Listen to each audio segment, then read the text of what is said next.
Good evening. I'd like to call the October 26th Public Traffic Safety Commission to order. We do the roll? Oh, flag salute, I'm sorry. I read it too, and I didn't even do it. Tonight will be Commissioner Richardson.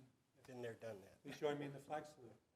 I pledge allegiance to the flag of the United States of America and to the republic for which it stands, one nation, under God, indivisible, with liberty and justice for all.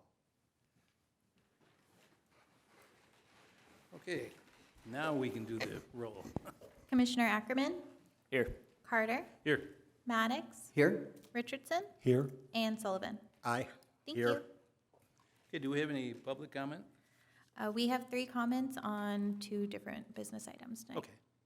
All right, we'll move on to the consent calendar, which is the only thing on here is the minutes from the July 27th and September 28th, 2023 meetings. I'll move. I'll second. Thank you. Commissioner Ackerman, Aye. Carter, Aye. Maddox, Aye. Richardson, Aye. and Sullivan. Thank you. Okay, for business tonight, we're going to move item 3 up to item 2 for the Complete Streets policy. On these topics, members of the public may address the commission on business items that appear on the agenda. Each speaker is limited to 5 minutes. Public comments may be made in person at the meeting by submitting a speaker card to the commission secretary. Speaker cards will be called on in order that they were received. Still images may be displayed on the projector. All other audio and visual use is prohibited. Public comments may also be submitted by email for inclusion into the record. Email comments must be received prior to the time the item is called for the public comments and submitted to Traffic Safety Commission at Temecula ca.gov. All public participation is governed by council policy regarding public participation at meetings adopted by resolution number 202154. So the first item up will be the Complete Streets policy. Hi, good evening. I'm Katie Garcia. I work in the planning department here. Just wanted to give a little introduction. We're going to be doing a little informative presentation on Complete Streets. We have our consultant here, Angelica from Fair and Pier. She's been working on this project with us for a few months now. So just give you a little informative presentation, and then if you have any questions, feel free to give us those, and hand it over to Angelica. Great, thank you. Hi, good evening. Evening. So I'm going to first explain what complete streets are. And complete streets is a concept in transportation planning and engineering that aims to design and develop roads for safe, accessible, convenient use, regardless of age, ability, and transportation mode choice. This approach to street design prioritizes the safety and well-being of all road users by considering the land use context and needs of the community. This aspiration is to create an inclusive, safe, and sustainable network aimed at accommodating the needs of everyone who uses the roads. By adopting a complete streets policy, it sets the vision that prioritizes the safety and well-being of all road users. We identified 5 project goals. Those include creating a policy framework and accountability for complete streets implementation, demonstrating the city's commitment to complete streets. Third is to provide clear and defined goals and values around developing complete streets infrastructure. 4 is encouraging active transportation modes that reduce VMT and help achieve climate action goals.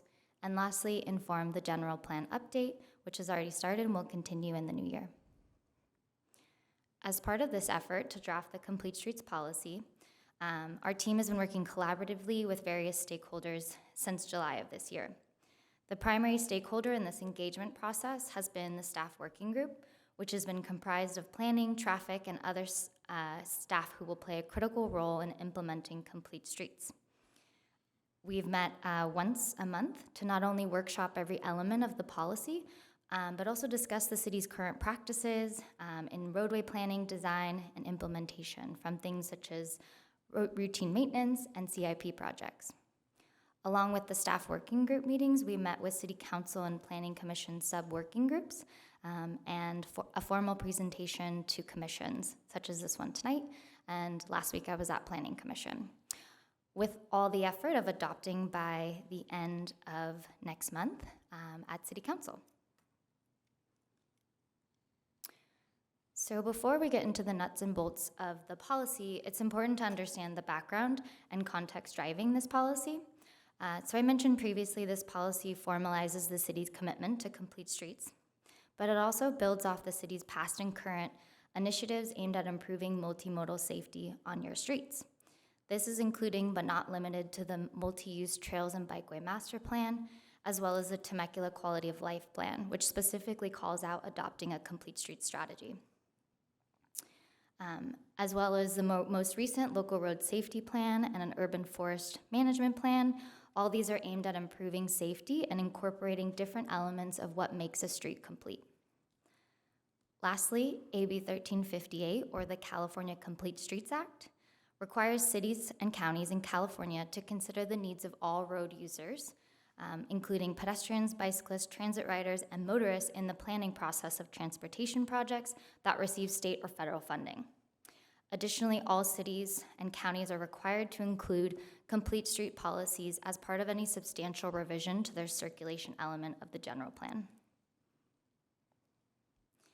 In addition to AB 1358, the California Complete Streets Policy Act, the movement to make cycling and walking and public transit more of a feasible transportation option is well supported by various California legislation. Just some to note is the Caltrans Directors Policy 37, or DP 37, which solidifies Caltrans' commitment to complete streets. Also other various global warning solutions and climate action plan state bills outlining the need to reduce greenhouse gas emissions through integrated land use and transportation planning. An element of the draft policy includes 5 specific guiding principles or the goals that the city, or goals that call for the city to prioritize implementing complete streets. The first is to serve all users and modes. That includes developing a network that is context sensitive and prioritizes safety, comfort, and accessibility. Sorry about that. Now you got a preview of all my other slides. The second guiding principle is increasing transportation options and mobility options. So incorporating various modes into all planning and construction endeavors.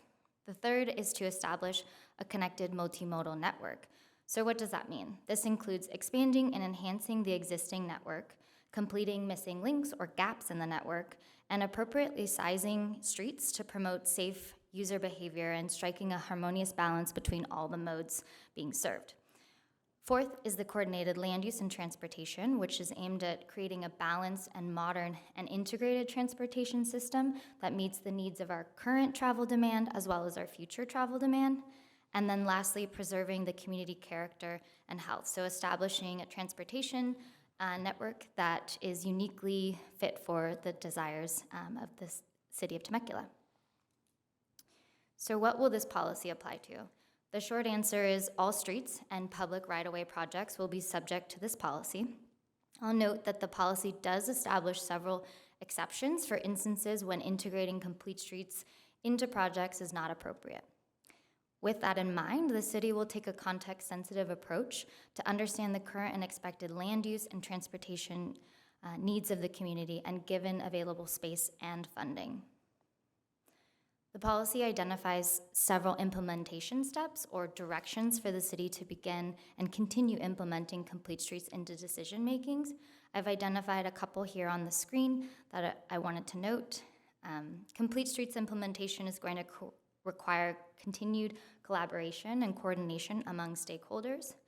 Implementation includes integrating complete streets principles and designs into all of the city's plans, policies, processes, manuals, and programs. The policy, along with an internal checklist process for incorporating complete streets projects into the city's decision-making process, will help ensure that complete streets are implemented where practical. This will also promote collaboration amongst departments and divisions, primarily between planning, traffic, CIP, land development, and fire, but others as needed. And then lastly, this process establishes a mechanism for ongoing monitoring and evaluation of Complete Streets implementation to regularly assess progress towards meeting and guiding principles to adjust as necessary. So tying this all back to the general plan, I mentioned that this policy will help guide the circulation element, and as part of the general plan, the city will assess its existing infrastructure, land use, and community needs. The general plan will include developing design standards and guidelines for roadways that reflect Complete Streets principles. These standards should detail how streets should be designed to accommodate all modes of transportation and include specific requirements for sidewalks, bike lanes, crosswalks, and other Complete Streets elements. I'll note the image there on your screen is from Rancho Cucamonga and their recent general plan update a couple years ago that we helped produce. And just something to consider is how Complete Street principles such as the sidewalk, the bike lanes, a more narrow travel lane, pedestrian scale lighting on the sidewalk, as well as street trees are all incorporated in these example cross sections here. This is showing a collector street within a small right-of-way and a large right-of-way. Other ways the Complete Street policy will be incorporated into the general plan include the general plan will potentially update land use and zoning regulations that encourage mixed land use and promote more walkable neighborhoods with a focus of potentially reducing trips or emphasizing shorter trips. It will likely create a phased implementation plan for Complete Streets project, as well as identifying funding sources, potential partners, and a prioritization criteria for these projects. And lastly, I'll just close by kind of sharing some thoughts on Complete Streets in a suburban environment. A suburban community like Temecula can often have wider streets with more open space than an urban area, which allows you to think creatively about how to accommodate transportation modes. We can also design wide sidewalks with ample space for pedestrians, incorporate benches, thinking that people will be walking longer distances to make streets more inviting. You can create dedicated bike lanes or multi-use paths to create residential areas to commercial corridors, schools, and parks, and really prioritize those key destinations, linking residents to the places they want to be. And lastly, I'll close by kind of talking about speed. Suburban streets often have higher speed limits, which make kind of traffic calming a natural progression for implementing Complete Streets. You can think about various traffic calming measures, but reducing lanes is often helpful at enhancing safety and lowering speeds. So there's a lot of tools that are on your toolbox, and this commitment of this policy kind of solidifies the city's commitment to integrating Complete Streets. And that's my presentation. I'll be available for questions.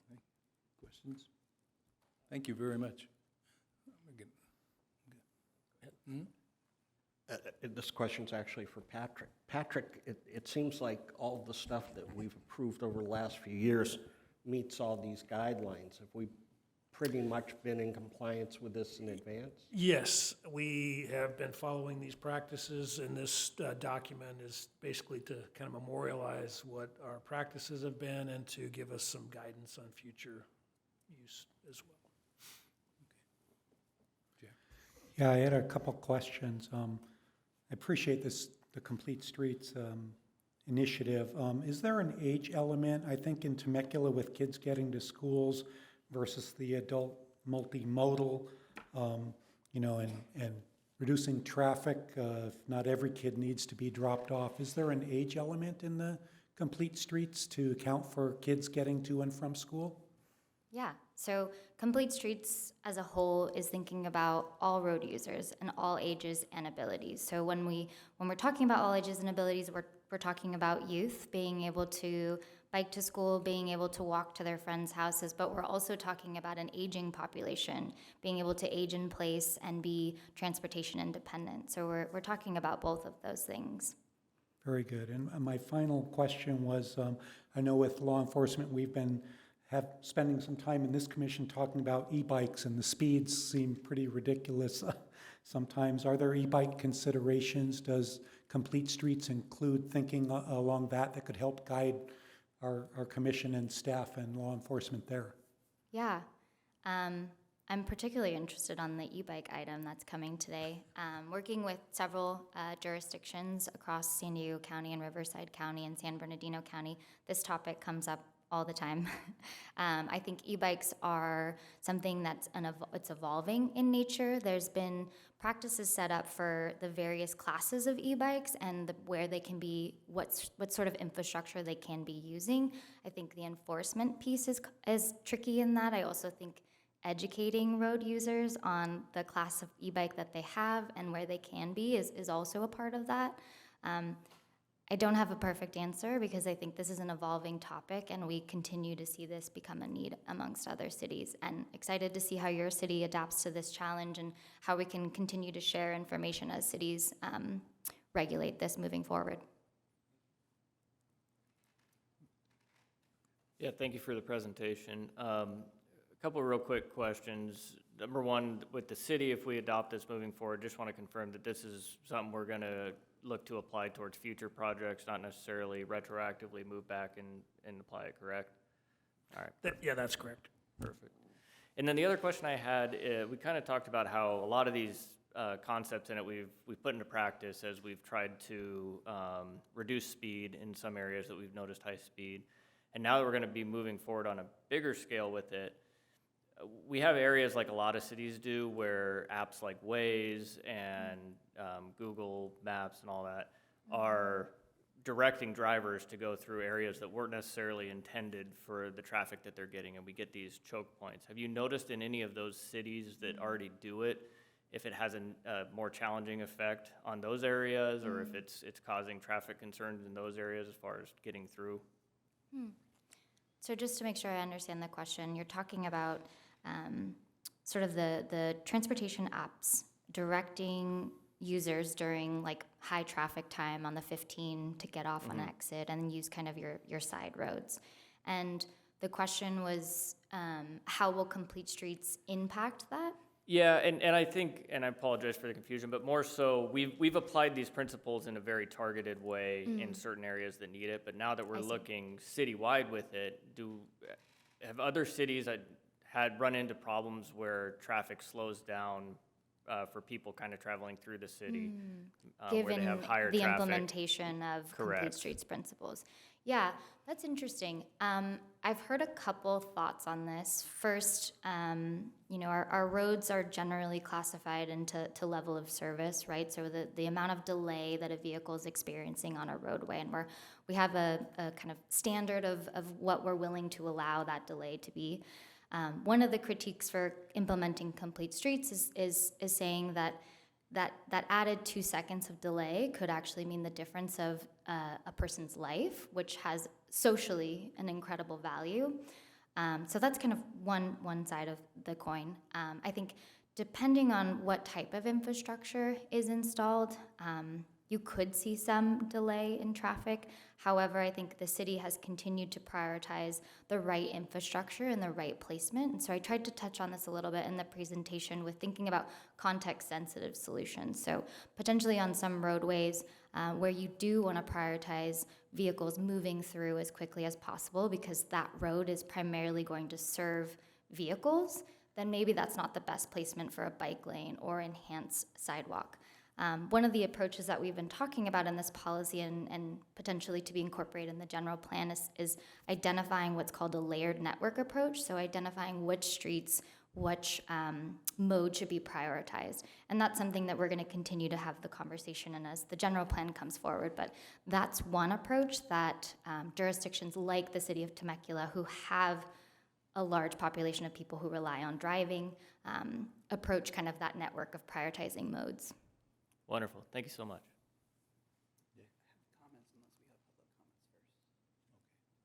Do we have any public comments on this? We have one speaker on this item. Thank you very much. Gary Ott.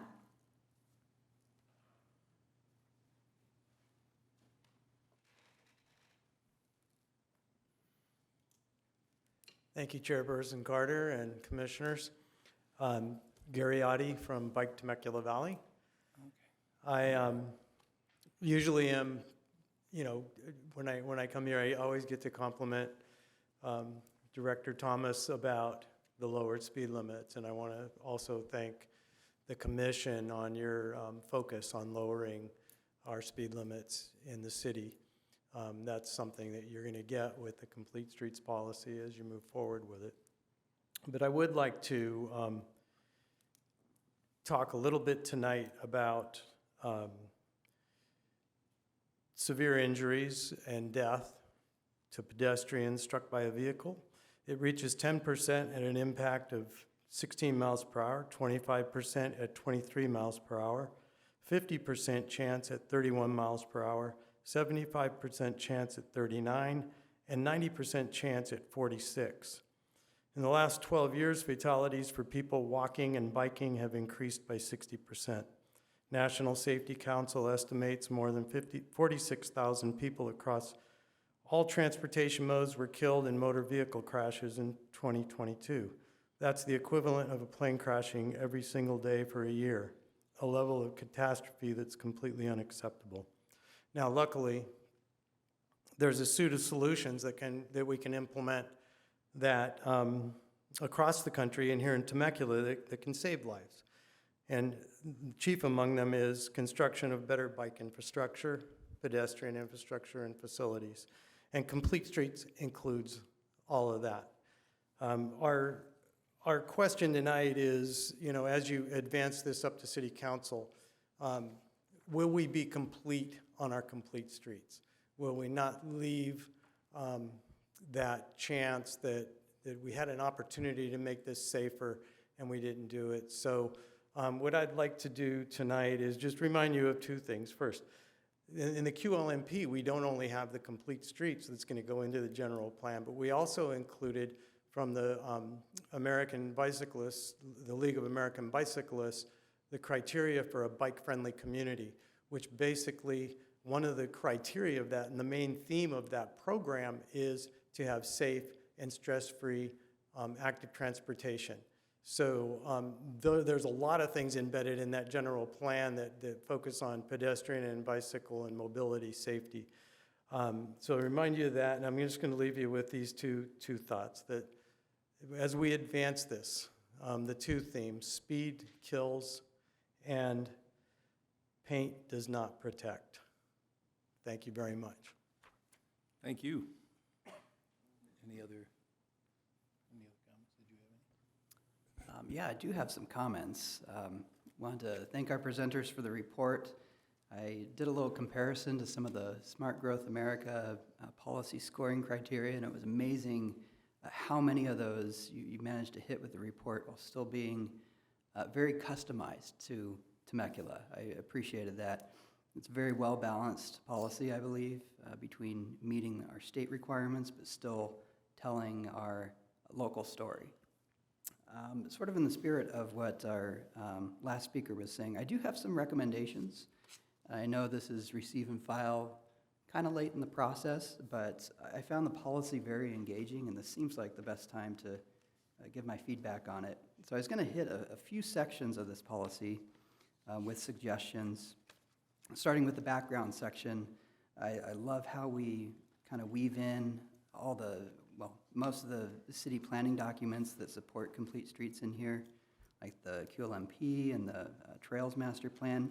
There was one missing, and I think this one kind of touches on a different aspect of Complete Streets that our other plans don't, and so that's kind of why I would like to include it. And in 2018, the city adopted an ADA self-evaluation and transition plan with the purpose of providing all people equitable and barrier-free access to city facilities and services. And I think that's kind of an important part of the story to include in there. Next section was with the vision and intent. Again, agree with so much of what I'm seeing in there.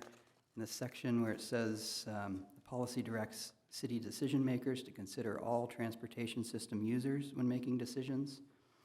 One small tweak I would suggest there would be to consider all transportation system users and prioritize those most vulnerable. And I think that would speak a little better to our local road safety plan, where we do look at, where accidents happen, who do they happen to, and we move resources in that direction to help the people who are most vulnerable. Next section I had here was the exceptions to the policy. And I was thinking recently how we've had some emergency repairs kind of go on throughout the city. We had a water main leak on Red Hawk Parkway Bridge recently, and then extreme storms and rain kind of erode away at one of our other bridges. And I was wondering if we might add another section here, E, for emergency repairs, and say something to the effect of, this policy does not apply to emergency repairs that require an immediate rapid response. However, temporary accommodations for all modes should still be made to the extent that they can be made safely. All right, and then one more section, performance measures. And our last speaker brought these up too. I really like the ones that are listed here. They tie into a lot of our plans. One towards the bottom, bicycle and pedestrian crash data involving serious injuries and fatalities. I think we could add to that bicycle, pedestrian, and motorcycle crash data. That's a thing that we track in our local road safety plan, specifically the motorcycles. And then in some of our other plans, we also have metrics that I think we could bring into this policy. So the League of American Bicyclists city rating from our Quality of Life Master Plan dashboard. We have travel time in key corridors by mode, which we've started tracking as part of our fiber optic communications plan. And then just some others that aren't from any particular city plan that we already have, but that we might want to consider tracking would be a level of traffic stress, or LTS, for bicyclists and pedestrians, a transportation security index. I think you touched on in the presentation the presence of adequate pedestrian scale lighting, and then also the number of students who walk or bike to school, I think would tell us something about the progress that we're making on this. So I'll leave it at that for now, and I leave it to our very capable staff and consultants, how much, if any of that, you can incorporate. I just want to thank you again for putting together a policy that really meets all the requirements, but also shines a light on all the good work that the city has been doing. So I appreciate that. Thank you. Yeah, thanks. And I'll just note that we drafted both or all of your comments, and we'll definitely consider that with the staff working group. The only thing I did want to know is that you noted level of traffic stress, and so that's actually an additional analysis. Doesn't mean that it can't be performed, but just wanted to note that for you, that that's something that would require kind of a performed data analysis. Understood. Thank you for the clarification. Yeah.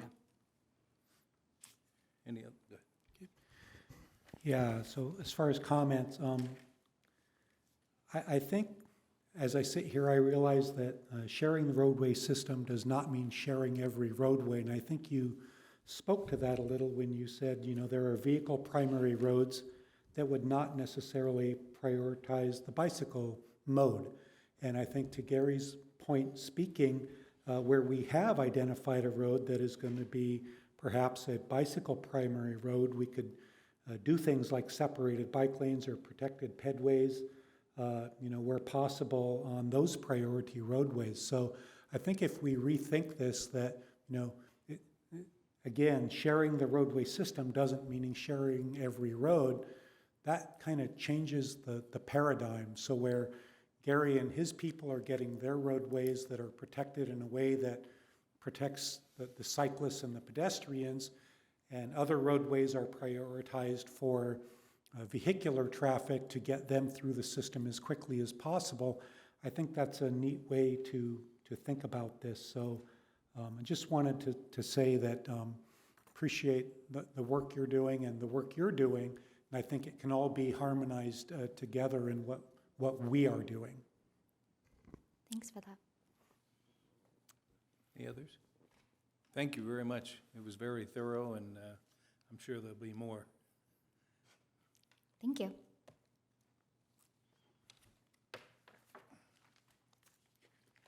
Okay, so we're just receiving file? Yes. Okay. All right, item 3, which was 2.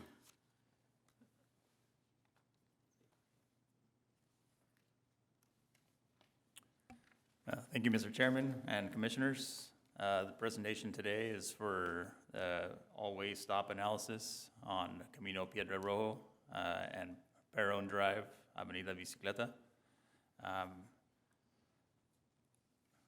So in late 2022, we actually had a public speaker at our traffic commission. He was requesting us to address some concerns he had regarding excessive speeding on Camino Piedra Rojo. And also noted the existing pedestrian crossing conditions at that intersection with Perón Drive and Avenida Bicicleta.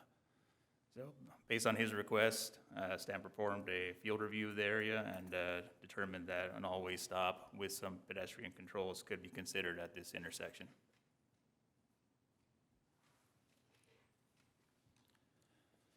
So just some quick background on this area. Camino Piedra Rojo is 44-foot wide residential collector. It gives access to Bale Ranch Middle School, but it also does have several homes, residential homes fronting this section of the road.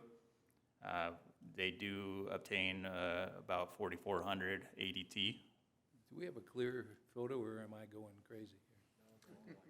Yeah, I think our video system has a little bit of a Oh, glitch in okay. it there. Just making sure it wasn't me. Nope. So, okay. You want me to try to reopen it? Yeah, let me try. That's all right. Okay. Oh, it's See if everywhere. this works. It's the whole thing, that's okay. Oh, okay. You just broke the whole system now, sorry. Oh, man. Presentation is too big, I guess. Look for a note from Aaron in the morning. Well, hopefully I can guide you through it a little bit. This section of road does get about 4,400 ADT, because it does act as kind of a cut-through or connection for the Red Hawk area from Bale Ranch Parkway over to Butterfield Stage Road. It is posted at 25 miles per hour due to the residential nature of the road, but we do see speeds a little bit higher than that. Based on the data we collected, we did have an 85th percentile speed of about 33 miles per hour. There are also class 3 bike lanes there, some Sharrows. A little bit more background on Perón Drive. It's a 40-foot wide, just local residential road, posted at 25, and it only gives about 200 ADT. And Avenida Bicicleta is also a 40-foot wide local residential and posted at 25 and about 200 ADT.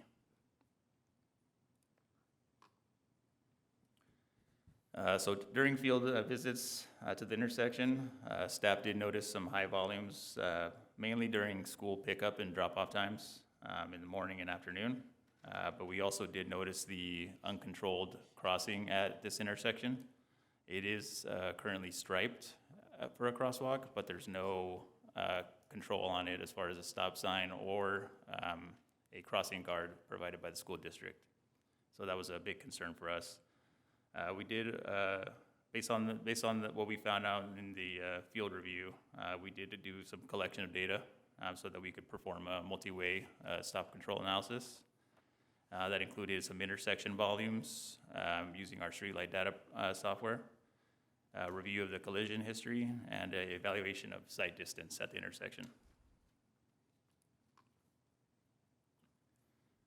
So as I mentioned, utilizing our streetlight data program, staff collected entering volumes over the last 5 months, which would be the school semester fronting Camino Piedra Rojo. And using that data, we were able to perform the multi-way stop control analysis. We did review the collision history for the intersection. There were 0 accidents in the past 3 years there.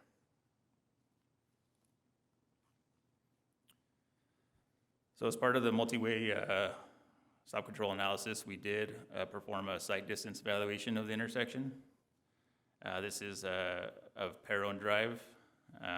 So looking east on Camino Piedra Rojo, we actually had a pretty good sight distance of 300 feet, which met the 150-foot required for a posted 25-mile-per-hour road.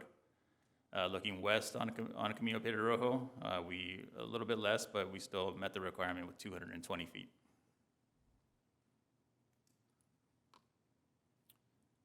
Now, these are photos from the Avenida Bicicleta side.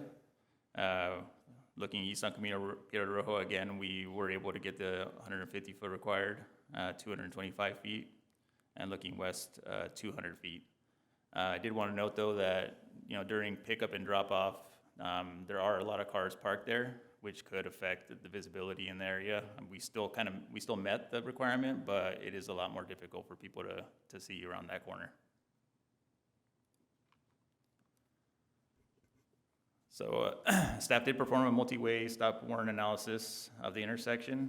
The policy requires 3 warrants to be satisfied for us to consider a all-way stop installation. That includes minimum traffic volumes at the intersection, collision history, and roadway characteristics. While we did meet some of the roadway characteristic requirements, we did not satisfy all 3 warrants, so stop controls were not warranted at this intersection. However, we do have some other criteria we do consider when we're potentially installing a stop control analysis. One of those I briefly went over was the sight distance visibility of the intersection. So we did meet that, but there were some other criteria that we looked into that we do feel meet the requirements for an all-way stop here. You guys see the presentation yet? Or no?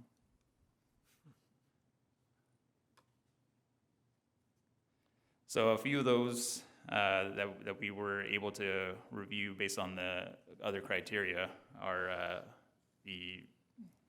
this road being on part of the suggested school route for Vail Ranch Middle School. Another one was vehicle and pedestrian conflicts due to a nearby school. Another was the residential nature of the nearby school and access for residents in the area.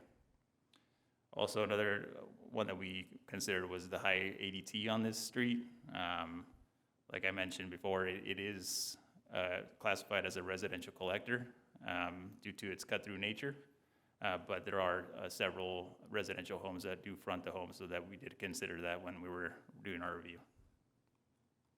And so for these reasons, staff determined that an all-way stop should be considered at this intersection.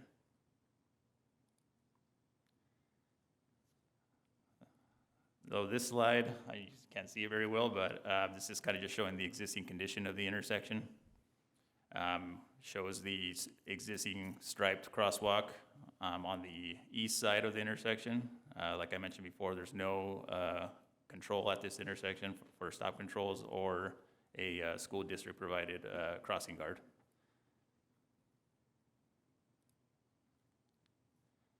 This slide shows what we were proposing to do with this intersection, which is the installation of stop controls for Camino Piedra Rojo in the east and west direction, as well as striped crosswalks around the entire intersection to provide access for students, parents, and residents in the area.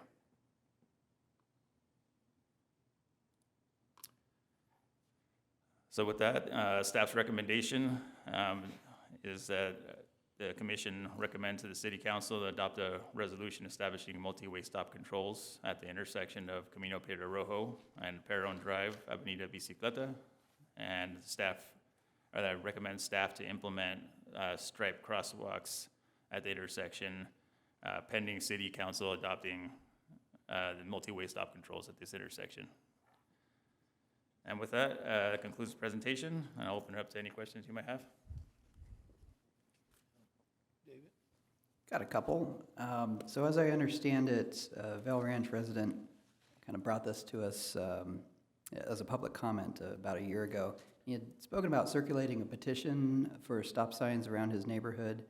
I was just curious if the city had ever received that, or just how you would gauge the level of support in the neighborhood. You know, we actually directed that resident to try to work with his HOA if they had one, or, you know, work with the residents in the area. He found it very difficult because they do not have an HOA. But we have had, aside from that public comment, we have had several complaints in the area regarding speed and pedestrian controls at the intersection. So that's one of the reasons we decided to move forward with this. Great, that's very helpful. My second question was about the mid-block crosswalk at the bus loop exit, kind of right by the school. And if we had any read on how many people use that, or if that might be a candidate to locate a rectangular rapid flashing beacon at some point? Yeah, we did notice that there were several students using that. That is one of the crosswalks, though, that does have a crossing guard there. It's provided by the school district, and there's another one at the intersection with Welton Way, just up the road there. This one is the only one that didn't have any control. But I do want to note that as part of the HSIPs that we won this last year, one of them is set aside for curb ramp improvements, and we're going to be utilizing that for curb ramps improvements at schools and crosswalks.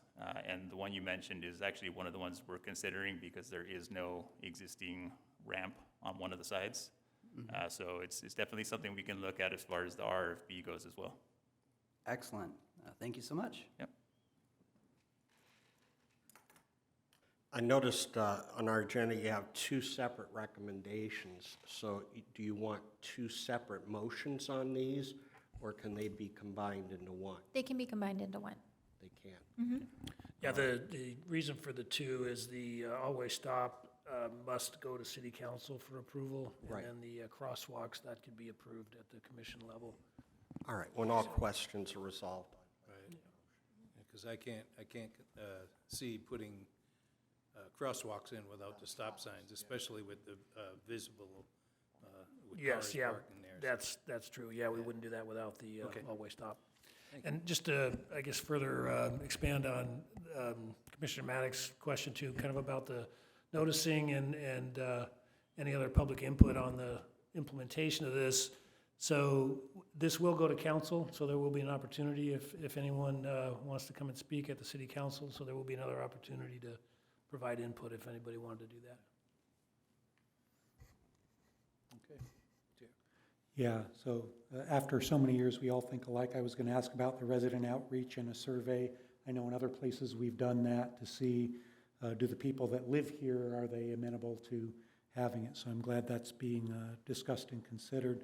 You mentioned the crossing guard, and if we put a stop sign and a crosswalk in, can we at least reach out to the school and say, as a staff, we would recommend you add a crossing guard here? We say there isn't one, but if we feel there should be one, I think we should be proactive in that.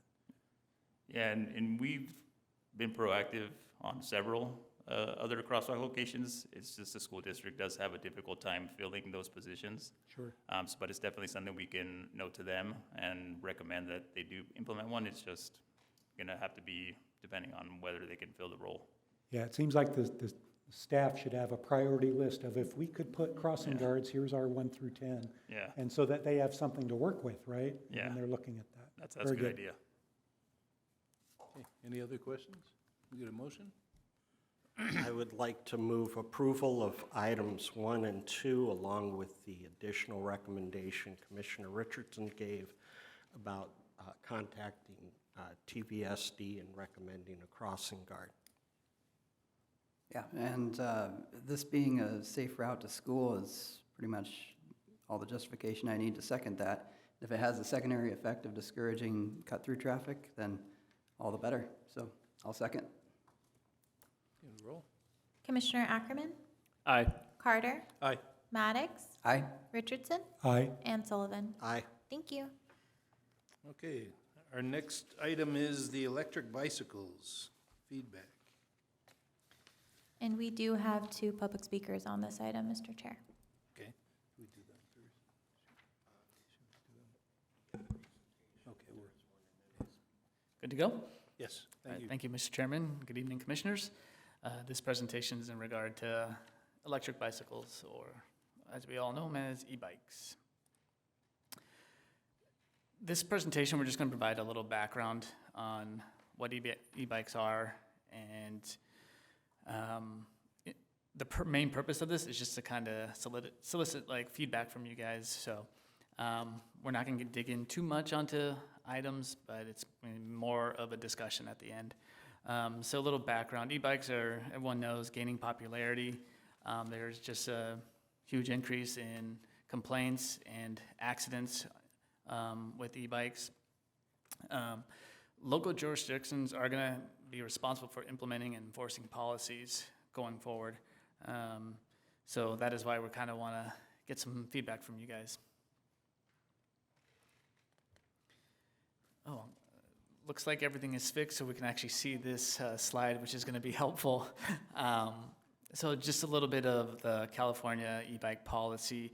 I wanted to go through the types of e-bikes because there's a lot of confusion on it. So a type 1 e-bike is a pedal-operated bike that with a motor assisted, so you can go up to 20 miles an hour. Type 2 e-bikes, it's not pedal assisted, it's throttle assisted, and you can go up to 20 miles per hour. And then a type 3 e-bike is pedal operated, but you can go up to 28 miles per hour. Anything over, from what I understand, that 28 miles per hour is pretty much considered a moped. And we know there are some of those that are going, in discussion with our sheriffs, there are some that are going 35 easily. So there's different things we got to worry about besides just normal classes of e-bikes. So that's what this kind of slide is, just to kind of show those items. What we're doing in the city, we do have some programs that are being run right now. One of the programs that the sheriffs is doing is something called the Caught with Their Helmet On campaign. And this was actually created by a local nurse at the hospital. It's basically, sheriffs are kind of riding around, and when they see kids riding with their helmets on, they kind of stop them and give them kind of certificates to local restaurants and things like that. So it's a little bit different. We're actually pulling people over to congratulate them, and I'm sure the sheriffs can speak to that a little bit more. But that's one of the policies or outreach items that it's being done. Another one that was in the agenda packet is the Temecula Valley Unified School District. They sent out an e-bike letter to all the parents, very informative brochure on the e-bike classifications and just kind of a reminder for parents, making sure their kids are wearing helmets. Very informative, and that was sent out at the beginning of the school year. Other outreach items, I anticipate we're going to be having safety presentations and probably workshops in the future with the sheriff's office. I don't want to speak for them, but I just know that's what we're seeing happening across other agencies, and we'll get to that in the next slide. One item to note is the Temecula ordinance. We do allow for e-bikes on sidewalks. There are special provisions in business districts. You can't go near schools. You're technically not allowed to. There is a certain list of areas where you're not allowed to, but they are technically allowed with that ordinance. In the packet, we provided what other municipalities are doing. Carlsbad, they actually have an e-bike that they recently did, I think earlier this year. I don't want to get into too much, but they're taking an approach of, if they're breaking some type of law, they're kind of pulling them over and making them do safety classes. Recently, I looked up, Encinitas just passed something as well, and their bike policy, they're doing safety courses as well. Lake Forest and Solana Beach, they basically have just provided pamphlets on kind of like what the school district did. No real policy, but they're providing education outreach. So I just wanted to touch on that. And with that, Pat, did you have something? Yeah, I just wanted to add one more thing too. So, and this is in terms of the legislation that's in place now, and there have been a couple of bills that were in front of the state legislature this year that weren't passed for various reasons.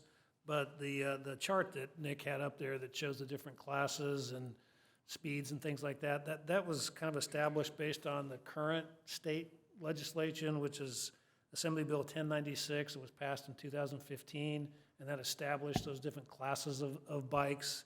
And basically, the Class 1 and Class 2 bikes are essentially considered a bicycle, and so follow all the rules of bicycles, like our ordinance that allows for bicycles on sidewalks in certain places. So those two levels of bikes fall under that classification. The level 3 e-bikes do not fall under that classification, so they would not be allowed to be on sidewalks, and they would more or less be considered more like a motorcycle or a vehicle that has to follow the vehicular rules of the road. So that's just something to keep in mind too, is that currently it's just those Class 1 and 2s that are considered more like bicycles, and then the more powerful electric bicycles are considered to be more like vehicles and follow the rules of the road of the vehicles. But again, there's likely to be future state legislation that potentially are going to establish other rules that apply to these e-bikes in the future too. So just keep that in mind as you're discussing this.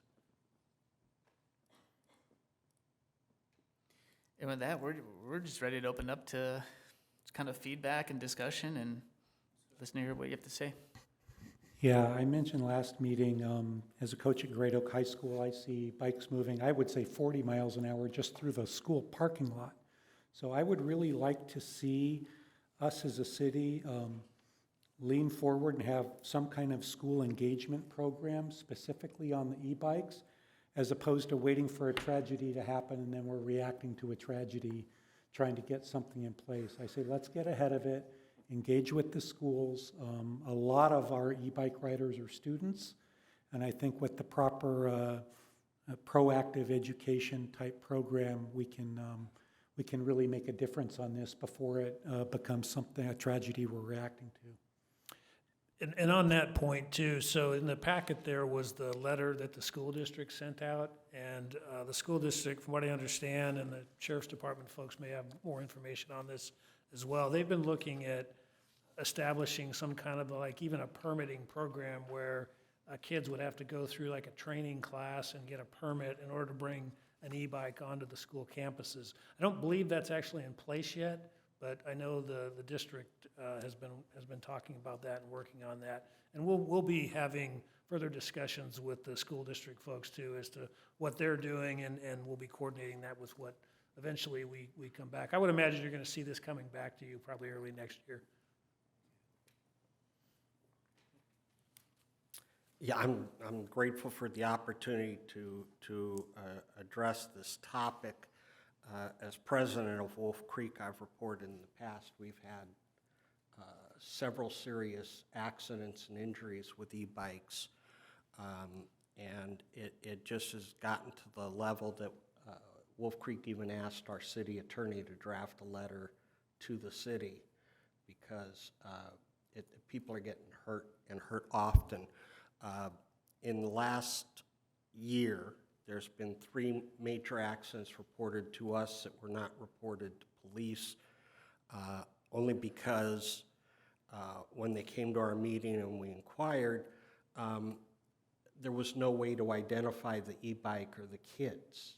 You know, it was a young man on a green e-bike, and that's all they had. So to just a quick review, we had an 80-year-old woman walking with her daycare assistant on a sidewalk, and 3 kids on e-bikes flew around a corner on the sidewalk, none of them wearing helmets, I might add, and they hit her and they broke her back. She has a fractured sacrum and coccyx, which is, 80 years old is serious. We had another woman hit on the sidewalk who was walking her 6-month-old child in a carriage, and the kids came straight up at her. It wasn't a curve, and they just knocked her and the baby over. That woman fractured her pelvis. Again, nothing to identify. She said the kids did stop, turn around, laughed at her, and took off. And then the final one was one I reported a couple months ago. and that happened on Hunter Lane. And there was apparently an unlicensed 14-year-old riding a motocross bike 40, 45 miles an hour in a 25 zone, popping a wheelie, and there was 4 or 5 kids on e-bikes sitting in the middle of the street, and he didn't see them. He drove right into them, and so there was a broken ankle in that one and a totaled bike.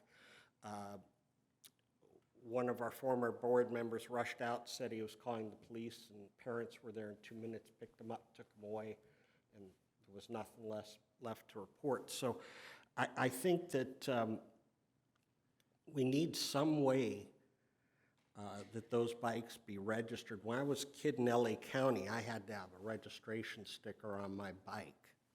And it helped if it was stolen, but also if I did something, someone could write that number down and report it. We have no way of reporting these kids because they're gone in 5 seconds from whatever accidents they're having. So I just wanted to go over a couple things. California Vehicle Section 21235 requires that anyone under 18 must wear a helmet, and that all riders must be 16 years of age. Now that's interesting because one of the accidents that happened with a woman and her baby were kids going to Earl Stanley Middle School. So they are not 16 years of age, and as I mentioned, we're not wearing helmets. We're riding on the sidewalk and speeding. I think that rather than just reward those that wear helmets, I would like to see actual enforcement and tickets for those that don't, because I don't think a lot of parents realize what's going on out there with these bikes. Second thing is we have a conflict between our city code and California Vehicle Section 21229, and California Section 21229 requires all e-bikes in bike paths, sidewalks only to dismount and park, and no riding in the crosswalk. Well, these kids are riding in the crosswalk all of the time. Again, there just doesn't seem to be enforcement. I mention that because I see motorcycle officers and patrol officers right there when it happens. Nothing happens. I recognize some of these officers are on other calls and can't stop, but with the many times I've seen it, you would think one time one would be available. And then finally, California Vehicle Section 22411 limits the speed limit on those bikes to 15 miles per hour, and I don't think I've ever seen one going that slow. So enforcement is the big lesson here, and we need to take it seriously before more people are hurt. To remedy or mitigate these things, I'm fully in support of community education, flyer development, school safety programs, perhaps a program on Channel 3. I'd also like to see, after we get all that started and going, an e-bike enforcement month where emphasis is placed on enforcing the codes that I provided above. And again, I would personally advocate for large stickers provided, however the city decides they'd like to do it, with, say, 4 numbers on it and a little area for the year, so that those bikes are registered to the owners each year. And if someone gets hit and they saw it was bike 4134, at least then I think we'll get more police reports because there's something to actually provide the officers. So I appreciate the opportunity for that, and thank you. And then, Mr. Chair, just as a reminder, we have 3 public speakers on this item. Why don't we go ahead and listen to the public speakers first, and then we'll finish up with our own. Okay. Thank you. Jerry, if you wanted to come up to the podium. It's great to be back, thanks. It's been such a long time. Yeah, I would agree with Commissioner Richardson, that it is a matter of education and enforcement is really where we're at. Because in terms of regulation, we're a ways off on that in terms of the bike industry. But I want to start with that I still believe that e-bikes are way more positive than this very urgent matter that we have with our youth right now.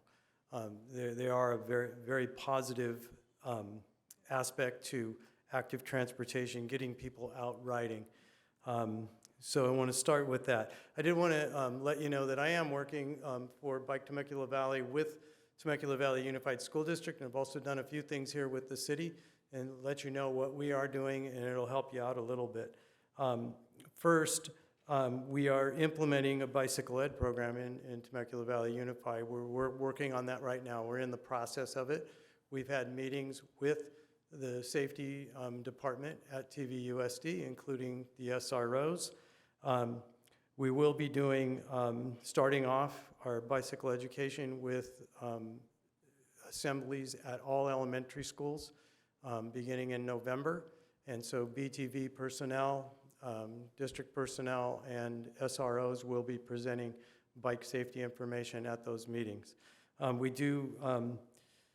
We do have a process in place, which I think is a key factor, and have the buy-in from the safety director at TVUSD on developing a permit program as they have in both Encinitas and in Carlsbad. And I know you touched on it a little bit, Nick, but my suggestion, and hopefully it happens, is we can implement it at the semester, since we missed our chance at the beginning of the year. That all children all youth who are riding their bikes to school would have to have a permit to do so.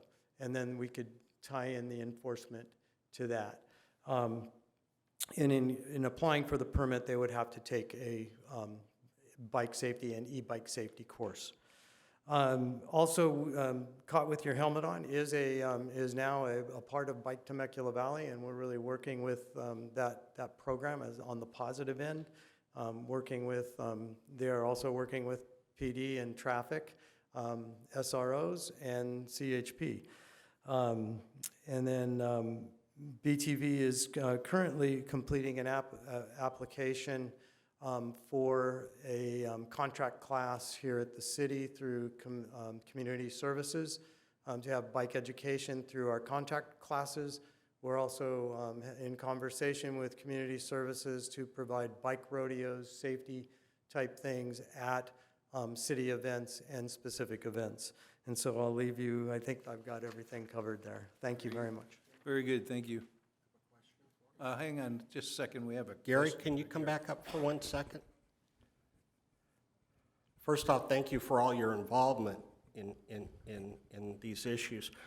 Just a quick question, does your store sell e-bikes? Okay, so we're an advocacy group, Bike Temecula Valley. We're not a store. Oh, I thought you were a bicycle store. Or No, we're a bicycle advocacy group, Okay. Bike Temecula Valley. All right. Yeah, so anyway, thank you. Thank Know you. where you can buy a bicycle? Well, we do have the owner of Pedigo here in the audience tonight. Oh, If you okay, wanna so buy a you bike. can buy your bike. See, there you go. Our next Okay. public speaker is Kathy.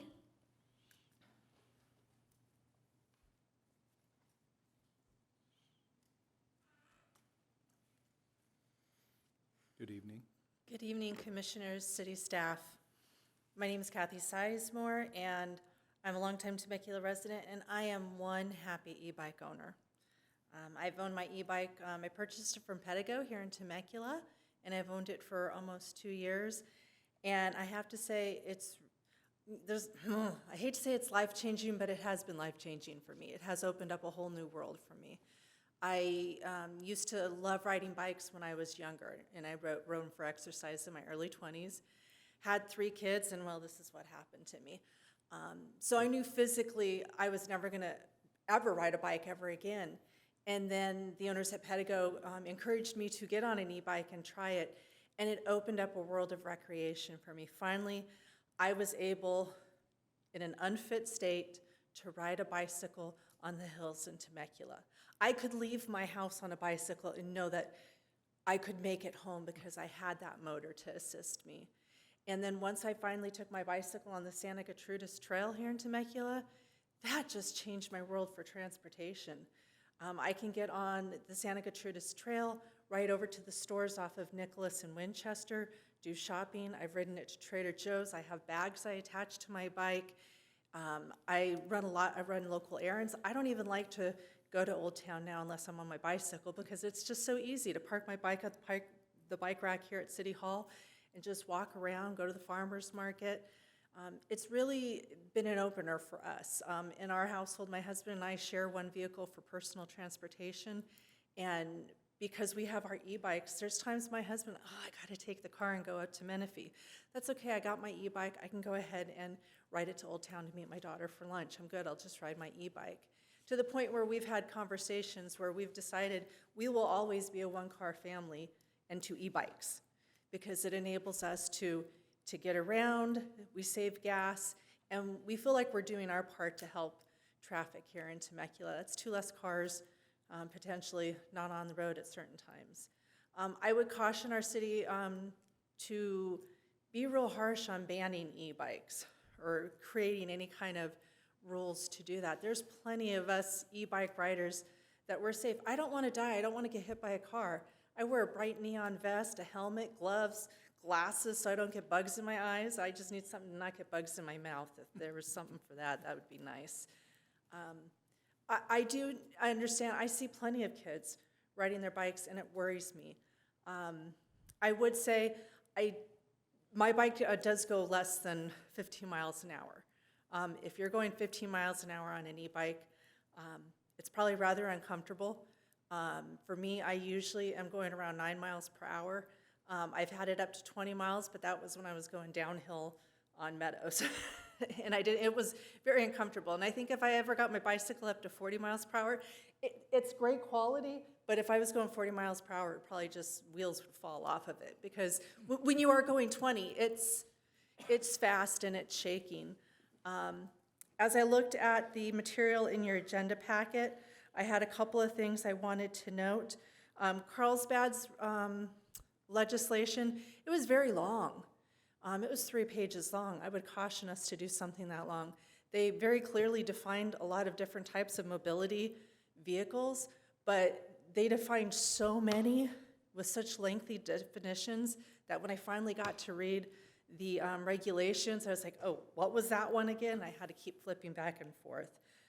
Lake Forest was very easy to understand and short. I liked that one. And then when you looked at Temecula's current code for bicycles, they define a bicycle as exclusively human-powered and then go on to include e-bikes in that. That's a contradiction. So we need to make sure that we're clear on that. I would just request that we look towards education.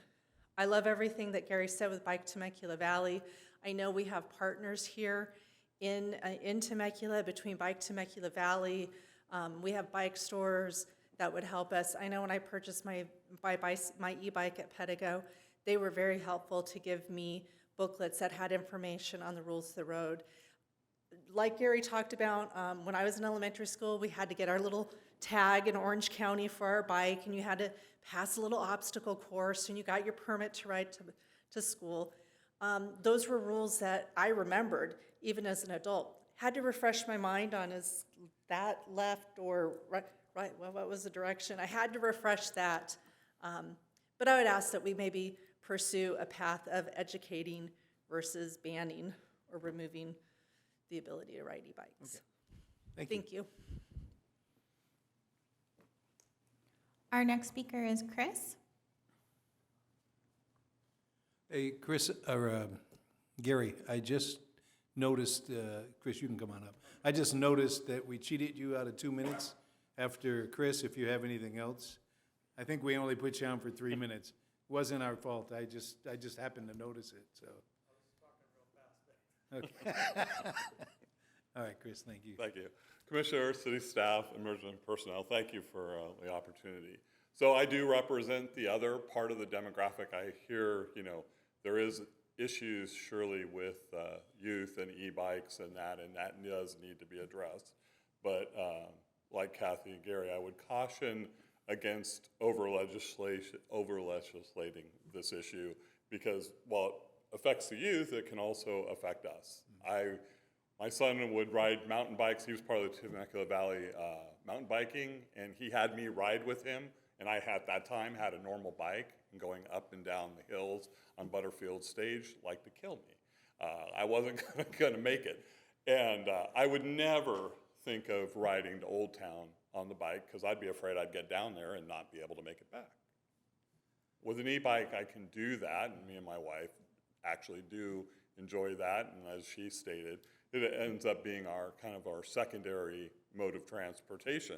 And Temecula has done a very fantastic job with adding to the bike trails and adding to the biking infrastructure even on the streets. And the complete streets will continue to add to that, and I applaud that. And so I would hate to see, while we're going down those veins, that because of the e-bikes and because of problems with more education, that we though had legislated and lock it down to where it takes away the enjoyment and hurts the enjoyment for all the people. So again, happy with going ahead and registering bikes. I too registered my bike in Norwalk back in the day and had to pass the safety test. Those are good, and I think it helps. Helps for the community. So I would be happy to see that, but again, over-legislating and making it to where we can't enjoy it would be bad. Also, with the slide where it was talking about Class 2 bikes, I'll just point out one thing with the Class 2 bikes. It was saying that it was only throttle only and was pedal assist. Our Class 2 bikes are also pedal assist and they have a throttle. And I would agree, we're usually going 9-10 miles an hour. I definitely use the throttle assist. I would hate to say, well, you can only have Class 1 bikes that are pedal assisted on trails, because there are times where having that throttle when I'm falling behind and I need to go ahead and go the extra 2 or 3 miles an hour or 3 miles, whatever, it's nice to have the throttle. So I hope we don't get too detailed when we do add this legislation to start cutting fine hairs on what throttle, no throttle, pedal assist, no pedal assist, because the bikes do appear to be very different on their construction. So thank you for your time, and thank you for your consideration and listening. Thank you. I've got one question for you on the bike itself.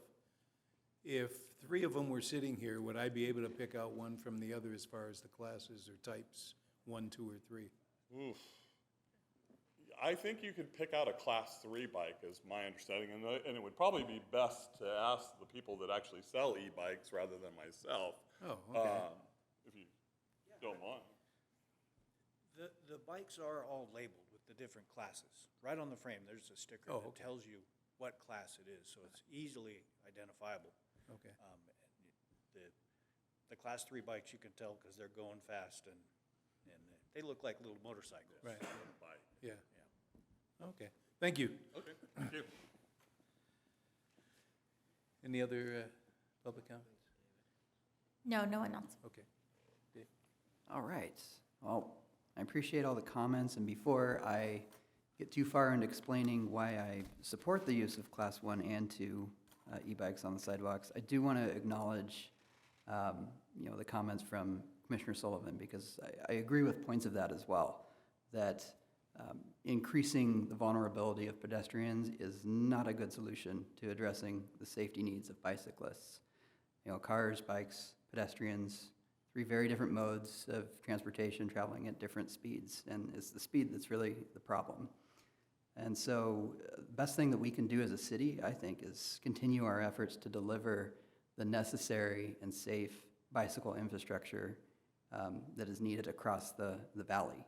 And that's going to happen incrementally with ATP funding, HSIP grants, complete street projects that coincide with other maintenance and construction. It's going to take time. But right now, from what I've seen, the danger that cars pose to bicyclists is greater than the danger that bicyclists pose to pedestrians, at least according to the data that we've collected in the local road safety plan.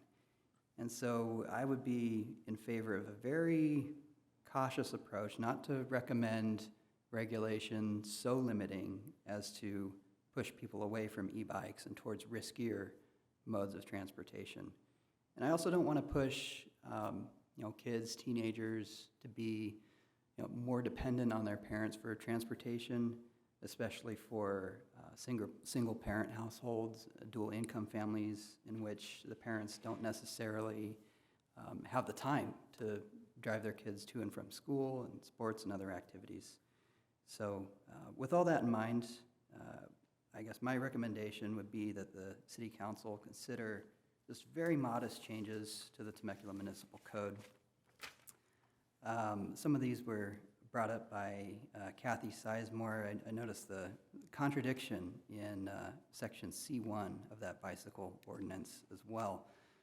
So we should maybe change that to, bicycle would mean a device propelled primarily, not exclusively, by human power. And also, in defining what's included in this with electric bicycles, I think the cutoff for me would be Class 1 and Class 2 should be included as a bicycle that would be allowed on the sidewalk. But at the same time, in Section B above that, I think we can also add more protections for pedestrians there. And there may be conflict with the California Vehicle Code. Commissioner Sullivan brought up another good point there that I hadn't found in my research, the Section 21229, I believe it was.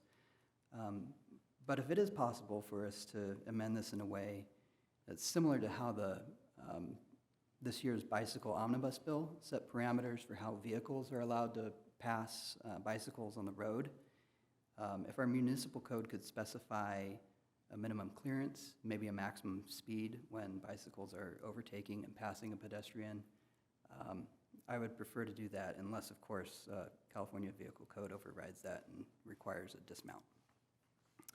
And then the other big issue for me, really the main safety concern I have about this is the helmet issue. And I appreciate in the staff report, you touched on that wonderful program that we have, started by our local nurse, Angeline Miracle Fowler, Caught with Your Helmet On, rewarding good behavior, and also building, I think, positive interaction between kids and law enforcement, which is a wonderful thing. For the kids that doesn't work for, I agree with a lot of what I heard. I was also looking at Carlsbad as having a program that's maybe worth copying or at least adapting to Temecula. I think that's something that might work best as a partnership between the city and the sheriff and the school district, with the city perhaps guiding the policy making of that, and then the sheriff and school district collaborating on the educational content and the administration of the program. So those would be my suggestions for now, and I think we're going to continue to see this item come back and wait and see, but for now I would want to take a very measured approach to this. Thank you.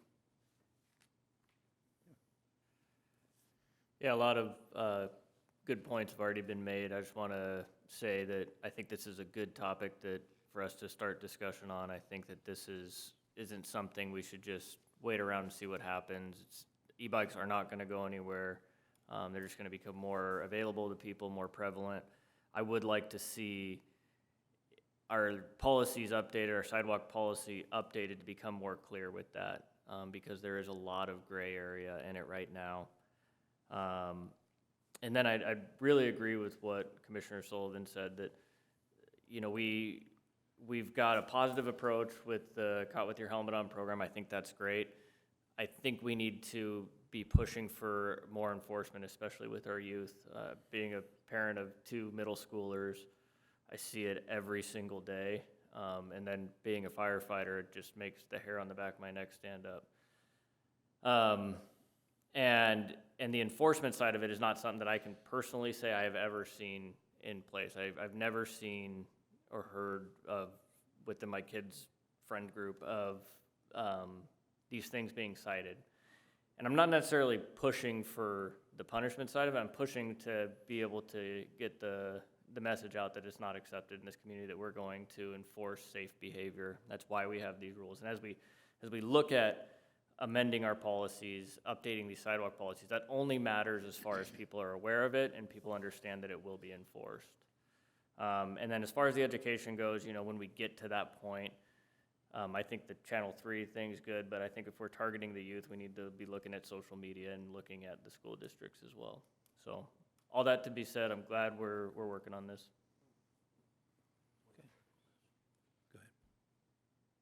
I just wanted to follow up and give our sheriff's department an opportunity to discuss their thoughts on the comments on enforcement. Sure. First of all, I'd like to point out, I know both of you expressed personal experience where you didn't see enforcement take place. I've never seen a baby pigeon. It still exists. Last week, for example, myself, in one day I stopped three juveniles, one for running stop signs, where I was then berated by the parent for ruining her day. He ran 2 stop signs with traffic at the intersections. Other ones where the other ones I was able to treat more as an education system, where I was able to remind the one juvenile to get the helmet. Her home was a few doors down. She went home, got her helmet. It's one of those things where, and I appreciate the people who spoke for e-bikes, because sometimes I think we have a tendency as human beings to lump people in one group. And really what we have going on in this community is we have a large number of people using e-bikes responsibly and using them simply as a form of transportation. And then we have a very small group that is doing the very dangerous activities. And I also want to point out that a lot of those are not e-bikes. A lot of those are electronic motorcycles as far as the CVC goes. One of our biggest problems with that enforcement, for example, the deputy that you saw in the photo earlier, he works on Saturdays, and he multiple times has attempted to stop those individuals, and they take off from him, and our policy does not allow him to chase a juvenile on a motorcycle. And that's where we're seeing most of these very dangerous situations where they're injuring other people, is with them. The education side, I think, is where we're going to make the biggest impact and the most direct impact, because when we're trying to do it from the enforcement side, we're kind of playing whack-a-mole. And with the education side, I think that is something that we can address more specifically. I like the idea of permits for the school districts and stuff. One thing, the legislature, our state legislature, eliminated the ability for a local jurisdiction to require bicycle licensing. So that's kind of off the table for us unless they create something separate for e-bikes, unfortunately. With me tonight, I have Corporal Hansen, who recently went to some training on e-bikes. He's been working on creating cheat sheets for the enforcement officers and stuff, and he may have more to add, but thank you. Thank you. Yes, good evening. So we have already been looking to this issue as it was coming up. As of 2 quarters ago, we were working with our partners at the Office of Traffic Safety when this issue was brought up. Anecdotally, a number of the other collision investigators and myself had all seen a rise in e-bike crashes. So we were already looking to this, and I spoke with one of my colleagues at the Carlsbad Police Department, and we have already put together a proposal that has gone over to TVUSD regarding the permitting program and basically having the district, because the city, we can't require a permit, but the district can. And if the district can then require that permit and require they go to a safety course, we can at least educate the juveniles there and get them to understand the laws of the road, because 95% of the time, I would say, in the collisions that I've investigated, the juvenile on the e-bike has been at fault, either failing to obey stop signs or other traffic control devices, or riding on the wrong side of the road, and basically plowing into a motorist that's making a lawful turn and is not expecting a juvenile to come from the other direction. So I think that education is definitely a focus for us, and we'd like to get that program moving. And I understand that It already is, and obviously with TVUSD's already put out that information packet that we assisted in creating. And additionally, with enforcement, it's the problems, as Sergeant Pratt said, that a lot of times, especially these Sur-Ron motorcycles, will just take off from us, and we're not allowed to pursue, and there's no identifying marks, so we can't contact parents or any responsible adults later. Thank you. Are there any currently, any grants with OTS or the feds or anything on helmets? Because where I'm going with this is I used to be on this bandwagon before for kids riding bikes to school that the district should require helmets on the grounds because it's a law. So in this education component, that should be part of that training and everything else, and then a helmet to ride your bike. So that way it's like our seat belts. When they first came out, nobody, you know, everybody was fighting it. Now, 95, hopefully, % are wearing them. More often than not, yes.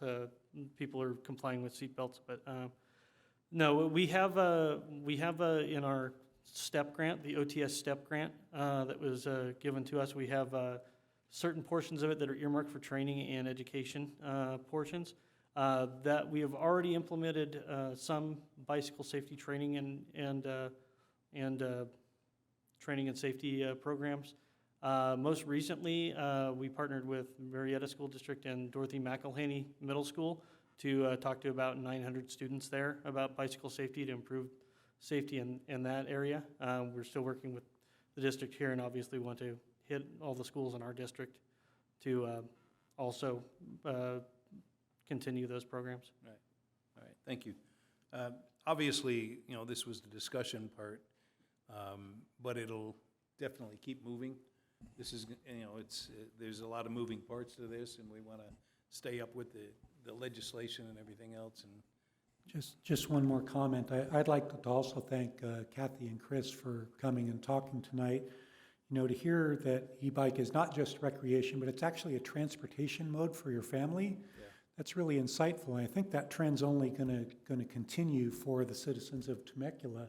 So I would like to see whatever staff policy or city policy that goes in place to make it clear that, you know, we're looking to make this, you know, for the responsible transportation mode within the city, not just to deal with the irresponsible people, right? I think that's really important here, that we recognize this as a viable and growing transportation mode for the citizens. And so I think we really need to strike that balance between those who are responsible and supporting them and those who are irresponsible and having enforcement where needed. I think that balance is really critical for the city here. very good. Thank you. So again, as you said, this item was just to get feedback, and we're still, you know, gathering additional information. And the one thing I did hear, though, is that we minimally need to at least fine-tune that section of the municipal code that deals with bicycles on sidewalks. And so we'll be looking at that, and then if we feel we need to even add some additional language, we'll move ahead with that. So you'll likely see something come back to the commission, like I said, in early 24. Right. So, very good. Thank you. So no roll or anything on that? We're No just vote gonna needed on that one. Keep that one open. Yes. Okay. The next item, median modification on Rancho California Road between Yukon Road and Margarita Road. Yes, so this, as you mentioned, is a median modification on Rancho California Road, and more specifically at that McDonald's entrance in between Yukon and Margarita Road. A little background on this, how this issue came up. The Sheriff Department actually made this request for one of the deputies. Apparently there's been 29 collisions in the past 5 years, and 16 have involved injuries. Our LRSP did not pick up all those, so I'm imagining some of these collisions weren't, may have been a lot of property damage and not actually documented. But the main issue we're seeing is the southbound left turn movement out of the shopping center, cutting across, multiple lanes on a high-volume road. And our idea here is we want to restrict the southbound left, but still allow that left turn into the shopping center. And we think this is the way we're going to do this is through a median extension. And if you look at this, the kind of the site of the whole shopping center, we think this is going to be not a problem, because there's so many other ways to get out onto Yukon Road and Margarita Road. You can get to a signal and make a safe left out to go eastbound on Rancho California. So we feel like this is a good idea. And here's the concept design of it. The red shows that we would extend that median, concrete median. We'd have to do some striping on that driveway entrance.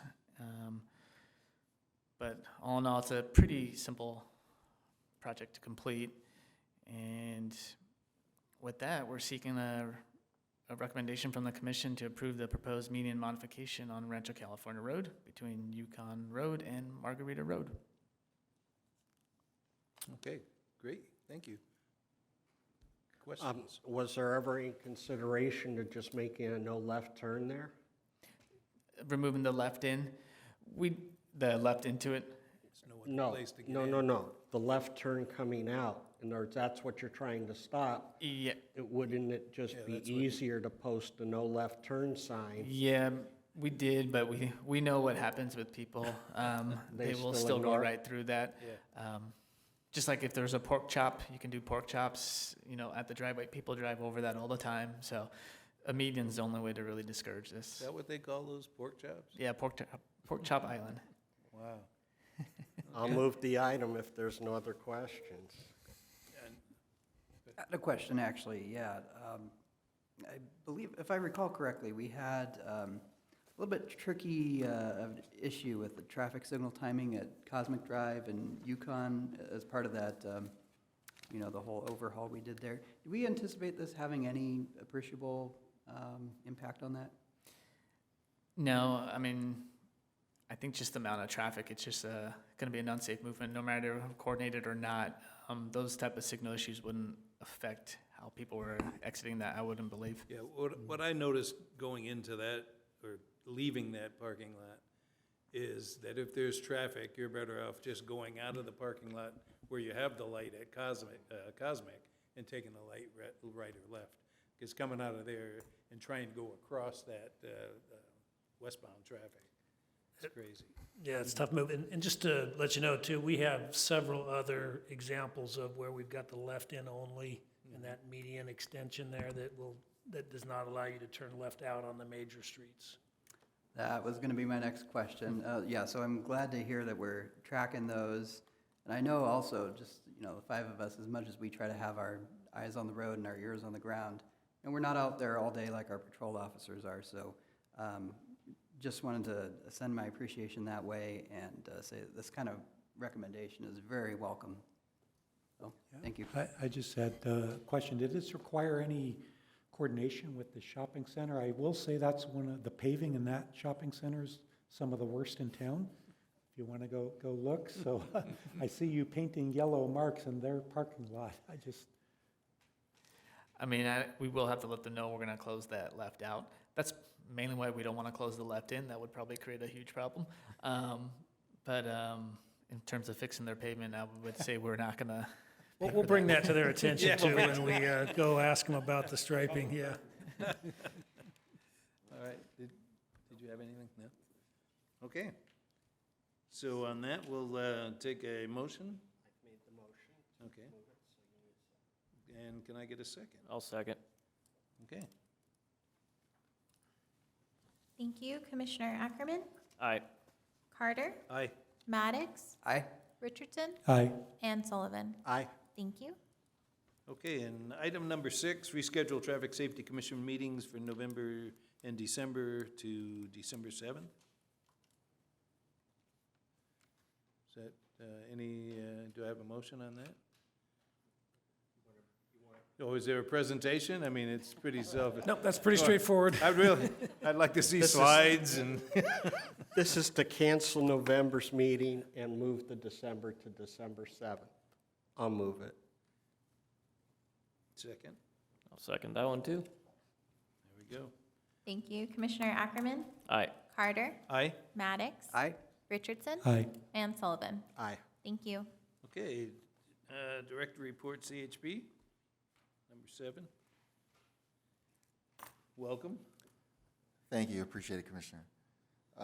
So on the community outreach front, we have 45 child safety seats installed, 3 community traffic safety events, and 1 traffic safety presentation.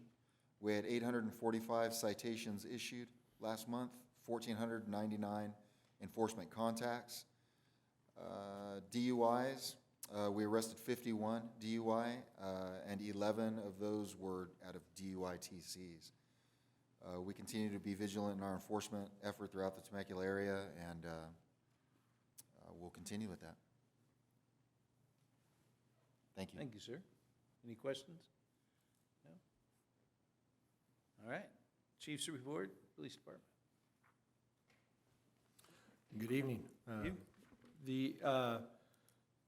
I'm just surprised that pork chop is a technical engineering term. I can't get over that. Sorry. For the month of September, total hazardous citations were 1,112, with a total citations of 1,920. 163 of those were parking citations. We had 18 DUI arrests. I did note that we're down quite a few arrests from last year. I hope that's because we're seeing less incidents of it. But we're also coming up on the part of the year where those go up. So hopefully we're able to stay ahead of that. And we had 2 OTS traffic operations during that month, including a DUI checkpoint. Over the last 3 months, we've issued a total of 3,320 hazardous citations. And since the Traffic Safety Commission was moved to the 7th of December, you'll probably have Corporal Hansen, as my niece is getting married that day. So Congrats. Congratulations. Thank you. How's everything in Old Town working out? With because you guys start with Thursday through the weekend? Is that still the where you have more enforcement down here? Yeah, that's a separate team, sort of. It gets kind of complicated because 2 motors that are part of our team are assigned to that. Oh, okay. But Lieutenant Pearson oversees that team, and there's they just changed sergeants. It's Sergeant Hernandez is down there now.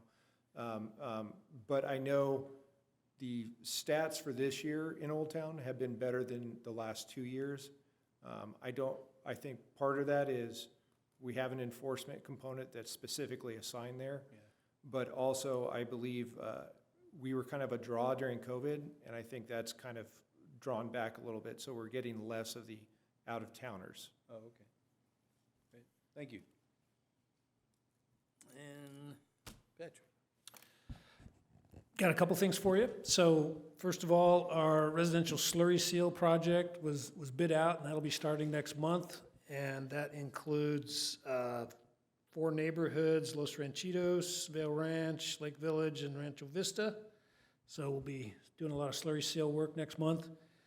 Our I-15 auxiliary lane project, which is to add the auxiliary lane between Temecula Parkway and Rancho California going north. That project is out to bid now, and we expect to award that contract and start work on that early next year. Wow. And then our Margarita undercrossing, the San Gratuitous Creek Trail undercrossing at Margarita Road, that is out to bid, and we expect to start that early next year as well. Not necessarily traffic related, but our Margarita Recreation Center project is nearing completion, and you should be receiving an invite for a grand opening on that. I think it's going to be the 14th of December, so put a hold on your calendar for that day. Although we did make one minor traffic modification there at the MRC. We actually restriped the median at the northern driveway entrance to Margarita Park to allow for a pocket for a left turn in to the driveway there. And that one is set up kind of like the one that we talked about at McDonald's, where it's set up for left in and no lefts out. Although it's only a stripe in that situation. So that's where we are. And lastly, wanted to congratulate Commissioner Ackerman, who was promoted to battalion chief. So, congratulations. Good job. All right. I think that's director's report. You got that? Commissioners, any issues? Yeah. And not issues, but anything. No issues, first of all, I'll say that this morning I was driving Margarita and I saw enforcement out at the school, at Margarita Middle School. I saw 3 people being stopped simultaneously. Fortunately, I was not one of them, but it's good to see you guys out there keeping the school kids safe, so I really appreciated that this morning. As far as the fiber optic system you guys have done, I saw Commissioner Maddox's email in a commission email here, but the other day, I'll share the story. I was getting off the freeway with my wife, and we always take Rancho Vista to avoid Rancho California. And this was, I think, a day or 2 after our last meeting. I said, I'm just going to go down Rancho California. And as we went down the street, I counted off the lights we made, 1 for 1, 2 for 2. And to get all the way to our house out by Butterfield, we made 11 of 11 lights, all green, all in a row, faster than Rancho Vista would have been. I've had several passes where I've made 10 of 11 on that stretch. And my wife was in the car, and she was upset that we weren't taking Rancho Vista. But after we made the 11th light in a row, she said, that's impressive. And good job. She said, told me, good job. I said, no, this is Nick, and our traffic engineering group did this, not me. And it is impressive when you do that, and you're making 10 or 11 lights in a row. It's a game changer for quality of life in this city, and it's really noticeable. So again, just great job, staff. It's really impressive. The other thing, in my neck of the woods out there, the Listonac light is in. And I used to, when I go to Great Oak High School, come up Rancho Vista to go right on Butterfield, would wait forever in dangerous conditions, and somehow the light has resolved that. There are big openings to turn into, so that has been just another amazing thing. One comment we got after that light installation was it became more difficult to make a left turn out at Rancho Vista. And so a change that we're going to make is we're actually going to restripe that median north of Rancho Vista to allow a refuge. So if you make a left turn out, you'll be able to pull into that as a refuge before you merge into the traffic. I typically make a right there, but I think the left and right are both better from my observations. But again, really, really good. All the changes we're making having very noticeable impacts. So the last thing I'll leave you with tonight is we have some friends that were in a traffic collision, Margarita at Villa La Vida. That's the little street before Solana heading north on Margarita, where we know we have a lot of traffic. It's between the apartments and that construction site that's been there. The right lane had stopped and was waving someone out to make a left, and that left turner just T-boned them and totaled their car. And so I would ask staff if we could look at that and see if a right turn only is perhaps appropriate there, if you can check collision history and check that. I believe we've had other collisions there. I know the site elevation with the dip in the road creates some rear end problems, but if we could take another look at that and bring that back, I'd appreciate that. That's all I had, Skip. I just wanted to apologize for missing the last meeting to my fellow commissioners and staff. I had a bad reaction to dialysis that day, and when I got home, I passed out in my recliner and woke up at 5 a.m. the next morning. So please forgive me, but I will strive to do better.